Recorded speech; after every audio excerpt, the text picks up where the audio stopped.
I didn't quite know where to start with this one.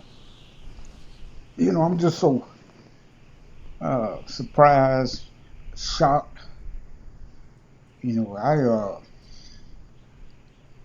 I guess it's the way the program started. Maybe by the way I'm looking at it, it just what I saw was so dramatic, yet painful, yet revealing, yet truthful. But at the same time, I'm so shocked because it's like in my mind. I mean, you know, whew, it's just one of those programs that just it stuns you, and it's not like you never uh, saw anything like this before, man. But there's this program called on YouTube. I guess the guy's channel is called Kensington Avenue, which is a street in Philadelphia. It may be a great deal of distance. It may be one of the most common areas, based on what I saw. A lot of storefronts and stuff like that, man. But the story of Kensington, Kensington Avenue, uh, and it is in Philadelphia. Based on my little quick research of trying to look up things about the particular channel. But the name of the channel is Kensington Now, as in what it reveals is actually the street life of Kensington.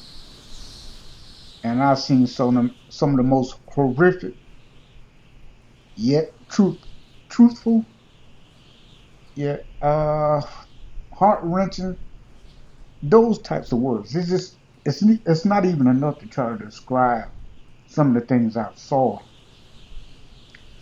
from the young and the old.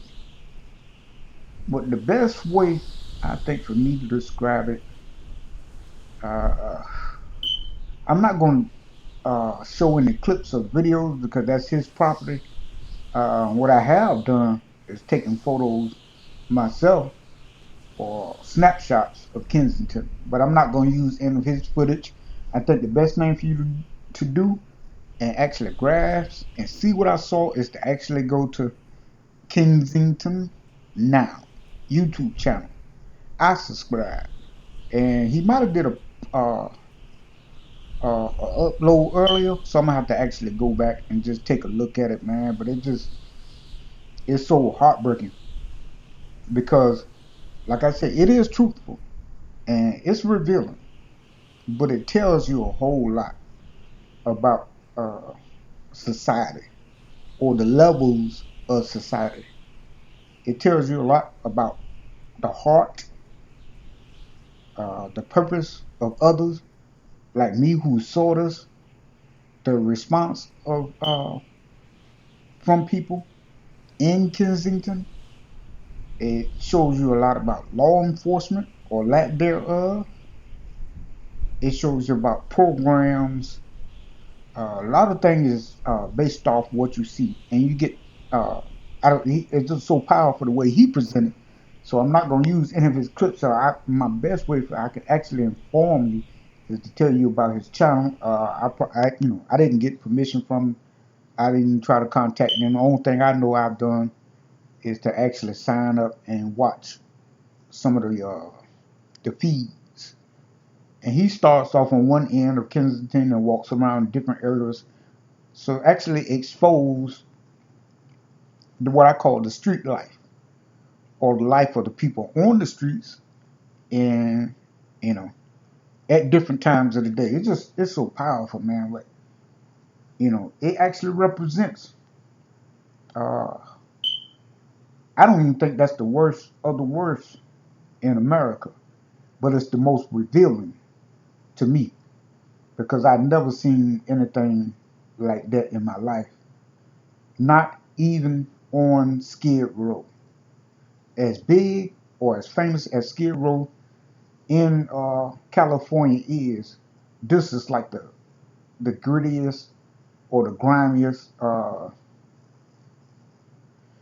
Whew, the level of a human being could fall. I don't know how much more uh, further you can fall than what I've seen uh, on the YouTube channel Kensington Now. I never seen anything like it. It's powerful, and I can't quite put it into words because what it does is represents the totality or uh, the plight of a drug user or an addict. Uh, it just totally represents that, and it actually shows you. I mean, you got people in the streets doing some of the craziest thing, but what's so scary about it? It's like trying to think of something that to compare it to. If you start on one end of Kensington, and then it would say, I know this is not the only street, but I ran across this program because I just happened to be on YouTube, and I was uploading one of my channels, and I was getting ready to log on to a live feed, and then this popped up. I said, "What in the world is this here?" And I see people walking around like zombies. That's what it reminds me of. Yeah, The Walking Dead. Kensington represents death or the step above that because you see people laid out in the streets or staggering from one end of the street to the other or as far as they can get. You actually see people falling down or you actually see people, you don't know if they're dead or not. And you have people around them who are living on the streets, trying to check and make sure everybody's all right, man. It's overall just sad, but it's heart wrenching because in the end, what you understand is, yeah, they're addicts and they've taken over the area down there, but they're still human beings. And that's the part that bothers me. It's like these people have actually, they need help, but uh, you can see, actually see death or the fact that they have given up on their life. That's what I don't know another way to put it. But it's sad all the way around. So I'll post pictures up, but I'm not gonna use that person's uh, uh, clips or videos. I'm not gonna do that. They actually took time in and to do it, and the way they did it, man, and stream it and stuff like that. There, it's uncomfortable, but it's revealing. And whoever this guy is, man, I applaud you for putting some light and shedding light on the homeless problem. But it actually shows the commitment that other people in that area, particular area, have to deal with, and the woes of others that they have to deal with. The vagrancies. The people on the streets, and it seems like 2 or 3 out of 4 people are in some serious danger. That means they are heavily sedated, drunk, high, on drugs, nodding in and out of consciousness, however you want to put it. It's like The Walking Dead. And I have never seen anything like that in my life. No other program on YouTube struck me as hard as this has struck me. I've never seen anything like this in my life. And the only thing I could put it to is the fact that The Walking Dead is a made up story, but this is real. So if you don't believe the horrors that I've seen, go to this man's channel, subscribe to his channel, so you can actually see these live feeds, uncut, raw, and nothing but the truth. And whoever this person is, I applaud you. Black or white, whatever the case may be, I applaud you because this actually opened up my eyes uh, to things I didn't think was actually going on. I didn't know, I used to be on drugs, but nothing like this here. Nothing like this here. I used to live desperately, if that's what you want to call it, but nothing to this extent. Nothing like this, man. I don't know what they're putting in stuff. Cocaine ain't even cocaine no more. Cause that was my problem. Alcohol and cocaine. The marijuana. Uh, but my drug of choice was cocaine or crack cocaine or whatever. I've done a lot, but I quit that stuff in my 20s. Cause I done parted myself out. I couldn't go no further with it.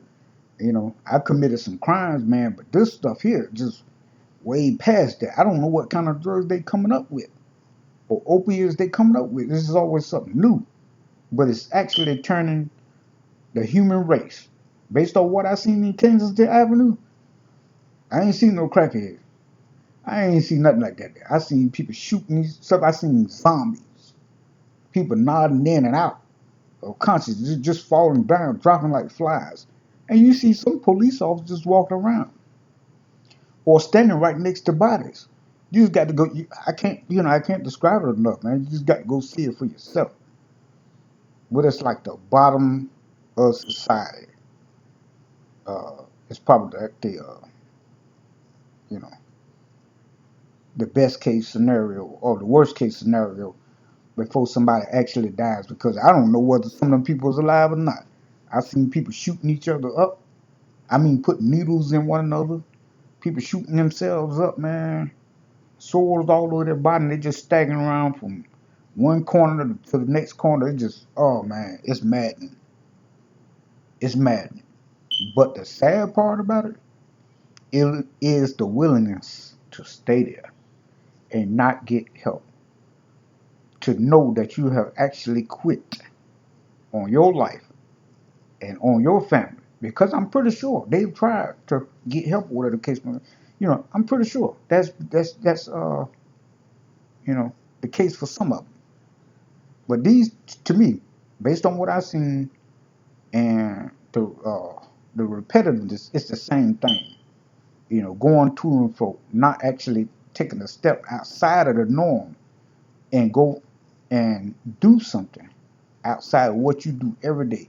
If you change your walk or your direction, you're bound to get better. Or you've been in a different place at a different time doing something different. you know. And they had this thing in Narcotics Anonymous. I think it was doing the same thing every day, but expecting different results. Well, that's what you have down there on Kensington Avenue. From the young and the old, the black and the white. Just as many white people out there as black. Just go watch it and you'll see. I can't even put it into words. I'm just so stunned that I decide, I'm gonna just, you know, upload some commentary about what I saw, and give you the name of the channel, which I already have. Kensington Now, the most revealing and heart-wrenching but yet truthful program on YouTube today. And kudos to whoever came up with the idea, because I am pretty sure that this is happening on a lot of streets in the United States of America. But I've never seen anybody step to this degree and actually film it. It's powerful. It's powerful. You know. And I can understand, because like I say, I can understand having a drug habit, man. But at the same time, you have to be critical when criticism is necessary. And so I'm still not going to pull any punches about my degree of commentary.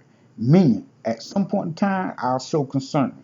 But after a certain point in time, I'm going to give you a chance to correct yourself. But at the next point, then it becomes, okay, here comes the criticism. What keeps them there? What keeps them going to the same block, on the same corner, taking the same turns, and yet expecting something different to happen in life? That's where my uh, concern or care runs out. Because at some point in time, you have to understand you're a human being. You have to understand you have a mother and a father. You have to understand you got sisters and brothers. Or the fact that you have kids and they counting on you to make it. And yet you choose to do this every day. You see what I'm saying? So it's like a two-way street. At one point, and some turn or some corner of your life, you got to make the decision that I want to keep going into this dead alley, which is a dead end, which means my death, or I want to come out there and at least give myself a chance to live and to do right, not only by myself, not only for me, but for my entire family. Because anything is possible if you have the desire to do so. But kudos to the brother who's running Kensington now YouTube channel. For anybody who's interested in the stuff I just talked about, go check the brother out. You know, it might even be a woman. I don't know. You know what I'm saying? It covers everything. Black, white, Latino, just everybody out there doing the same thing.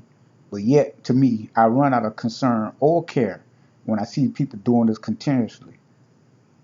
And it's not your family's fault. It's you picked up on an addiction that's serious. But if you keep doing the same thing, you're going to actually feed that desire to keep doing the same thing. So you accomplish nothing by continuously walking the same streets every day. If you take a chance on yourself and your belief and your family, take a chance to step out and go get help. So it's not just about exposing the people or revealing, you know, it's about society's attitude about giving you a chance to help yourself. Because everybody and anybody will want to see people help themselves, but at the same time, they can drive you back and forth to recovery. The only person that's going to keep themselves in recovery, Narcotics Anonymous or AA, is the individual sitting in the chair. And he has to open up his heart and his mouth and say, you know what, I'm going to give me a chance just for the day. You know what I'm saying? And people who understand that phrase know exactly what I'm talking about. It will be your responsibility and who you believe in, such as yourself, to give yourself a chance and a shot at life. Nobody will ever knock you down for that because you'll be standing up as an individual, as a man or as a woman. And understand, yeah, I got a problem, but I'm fighting back. I'm not going to go out like this here. And the reason why I said it is because I did it. And if I can do it, anybody else can do it. I almost met my end years ago in my 20s, mid 20s, late 20s. And it took me a while to grasp not only how important I was, but what I wanted out of life. And that drove me harder than anything. I had my falls, you know, I had my relapse. I went through all that. But when I finally got it, I took it and ran with it. And I love myself more now than I ever have before. Not just because I'm clean, but because I represent something as a man and as a member of the family. That means I'm counted on day to day. And I gave myself the chance to fight back. And I did. So anything is possible. Do not keep making excuses that you got to do it. No, you don't. Not if you want to become something in life. There's always a chance. Every day you open your eyes, there's a chance that God has given you to actually change your life. Make today today. Do not continue to walk the same streets and do the same thing. Give yourself a chance. Fight back not only for you, but for your life and for the life of your family. Because whether you know or not, there's people who've been praying for you and counting on you to make it. Love you. Peace.